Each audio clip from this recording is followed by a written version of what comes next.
नमस्कार, राम राम, दुआ सलाम। मैं हूं नकुल चतुर्वेदी और आप देख रहे हैं the NC show. The NC show में आज हम बात करने जा रहे हैं हमारे देश के अलग हालातों की। आज हमारे देश में हम जो भी देख रहे हैं वो ऐसा देख रहे हैं जिसे देखने की कल्पना ना तो कभी एक हिंदुस्तानी ने की थी और ना कभी कर सकता है। आज हम अपने देश में कालाबाजारी होते हुए देख रहे हैं। आज हम देख रहे हैं कि कैसे दुश्मन को धूल चटाने के नाम पर एक हो जाने वाला देश आज अपने ही देश के लोगों की जान बचाने के लिए कालाबाजारी कर रहा है।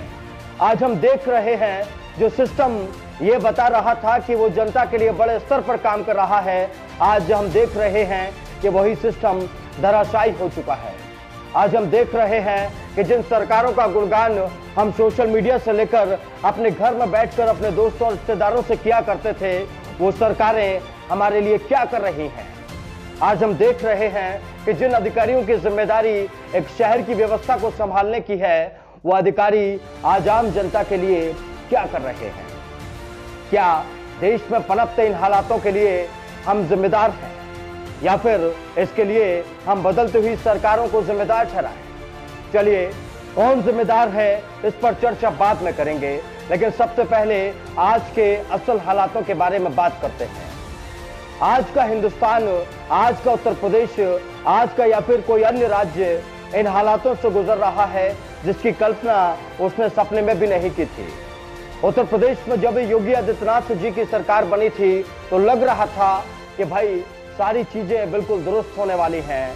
बूचड़ खानों को बंद कर दिया गया है, बदमाशों को एनकाउंटर में मार गिराया जा रहा है, आगे भी बहुत सारी व्यवस्थाएं दुरुस्त कर दी जाएंगी। लेकिन 5 साल पूरे होते होते इस महामारी ने, कोरोना महामारी ने इस तरीके से सरकारों को अपने जाल में जकड़ा कि उनकी सारी पोल खोल कर रख दी। चाहे वो केंद्र की बीजेपी सरकार हो, चाहे वो पंजाब की कांग्रेस सरकार हो, चाहे वो उत्तर प्रदेश की बीजेपी सरकार हो या फिर वो दिल्ली की आम आदमी पार्टी की सरकार हो। इस दौर में हमने सरकारों को सिर्फ और सिर्फ मुंह छुपाते हुए देखा है।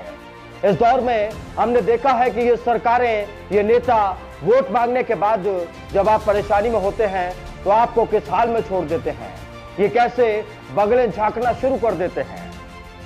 पहले तो आपको अस्पताल में परेशान होना पड़ेगा, अस्पताल में परेशान होने के बाद आपके मरीज की मौत हो जाएगी और उसके बाद जब आप शमशान या कब्रिस्तान की तरफ रुख करेंगे तो आपको वहां भी परेशान होना पड़ेगा, क्योंकि कालाबाजारी करने वाले लोग, दलाली करने वाले लोग, हरामखोरी करने वाले लोग अस्पतालों में भी मौजूद हैं और आज वो शमशान में भी भेड़िए बनकर बैठे हुए हैं।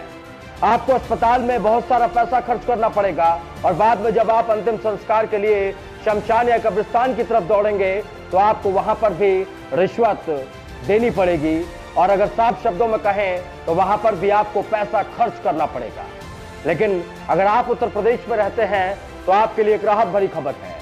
आपका मरीज अस्पताल में दम तोड़ दे, कोई दिक्कत नहीं, लेकिन आप जब शमशान पहुंचेंगे तो उसका अंतिम संस्कार करने का जिम्मा उत्तर प्रदेश की योगी आदित्यनाथ सरकार ने उठा लिया है। बिल्कुल घबराइए मत, आप जब कब्रिस्तान या शमशान की तरफ जाएंगे तो आपका अंतिम संस्कार के लिए आपको पैसे खर्च नहीं करने पड़ेंगे, आपको कर्जा नहीं मांगना पड़ेगा, उसके लिए सरकार सारी व्यवस्थाएं कर देगी। लेकिन क्या इतना काफी है? क्या हमारी सरकार जो अंतिम संस्कार को मुफ्त में करने की इजाजत दे देती है, वो सरकार इससे कालाबाजारी को रोकने के लिए इजाजत नहीं देगी? हमारी सरकार जो कहती है कि कालाबाजारी करने वालों के खिलाफ एनएसए के तहत कार्रवाई की जाएगी, तो फिर कहां गए वो लोग जो अब भी कालाबाजारी कर रहे हैं, जो अब भी अस्पतालों में ऑक्सीजन और वेंटिलेटर दिलाने के नाम पर, दवाइयां दिलाने के नाम पर लोगों से मोटी रकम वसूल रहे हैं? क्या हमारी सरकार मेडिकल क्षेत्र के जुड़े हुए, स्वास्थ्य विभाग से जुड़े हुए उन अधिकारियों को दुरुस्त नहीं कर सकती है जिनकी जिम्मेदारी है कि वो जनता तक सारी चीजों को दुरुस्त कर कर पहुंचाए? आज कहा जा रहा है कि शहरों में कहर मचाने के बाद कोरोना वायरस गांव की तरफ रुख कर चुका है और गांव की तरफ योगी सरकार का पूरा ध्यान है। लेकिन मुझे नहीं लगता कि गांव की तरफ योगी सरकार का पूरा ध्यान है। योगी सरकार से लेकर केंद्र सरकार का पूरा ध्यान इस वक्त सिर्फ आवाजों को दबाने में है। इस वक्त हर वो आवाज दबाई जा रही है जो सच बोल रही है, हर उस आवाज को बंद करने की कोशिश की जा रही है जो सरकार की नाकामियों को दिखाने की कोशिश कर रही है। हर उस आवाज को बंद करने की बात की जा रही है, नाकामयाब कोशिश की जा रही है जो सरकार की पोल पट्टी खोलकर रख सकती है। ऐसे अनगिनत मामले अब तक उत्तर प्रदेश में सामने आ चुके हैं। पिछले 5 सालों में हमने अलग अलग जिलों में देखा कि कहीं मिड डे मील का खाना दिखाने पर पत्रकार के ऊपर एफआईआर दर्ज हो गई, तो कहीं मुख्यमंत्री जी के खिलाफ पोस्ट करने पर पत्रकार पर मुकदमा लिख दिया गया, तो कहीं कुछ और कर दिया गया। लेकिन आज मैं सरकारों को यह बात बताना चाहूंगा कि पत्रकार हर दौर में सरकार का आईना होते हैं। वो एक तरीके से आपकी कमियों को आपके सामने रखते हैं, समस्याओं को बताते हैं, ताकि सरकार को बहुत ज्यादा सहूलियत हो उन तमाम समस्याओं का समाधान करने में। लेकिन आज उत्तर प्रदेश में क्या हो रहा है? महंत योगी आदित्यनाथ और उनकी सरकार क्यों लोगों को दबाने की कोशिश कर रहे हैं? पूर्व प्रशासनिक अधिकारी सूर्य प्रताप सिंह का मैं जिक्र करूंगा। सूर्य प्रताप सिंह के एक ट्वीट पर उन पर लॉकडाउन की धाराओं में मुकदमा दर्ज कर लिया गया, आपदा की धाराओं में मुकदमा दर्ज कर लिया गया। यह क्या तरीका हुआ? क्या किसी आवाज को दबाकर आप अनहोनी होने से रोक सकते हैं? क्या यह जरूरी नहीं कि जो कुछ गलत हो रहा है पहले उसे रोका जाए, ना कि उसकी आवाज उठाने वालों की आवाज को दबाया जाए? आज मैं हाथ जोड़कर योगी आदित्यनाथ जी की सरकार से कहना चाहूंगा, आप महंत हैं, आप योगी हैं, उत्तर प्रदेश की जनता ने आपको सर आंखों पर बिठाया है।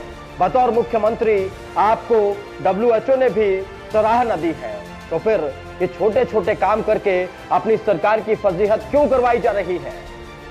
क्या ये टीम 9 के लोग सरकार को ये नहीं बता रहे कि क्या हमें दिखाना है, क्या हमें समझना है, किन चीजों को हमें दुरुस्त करना है, किन चीजों को हमें दबाना है, किन चीजों को हमें रोकना है?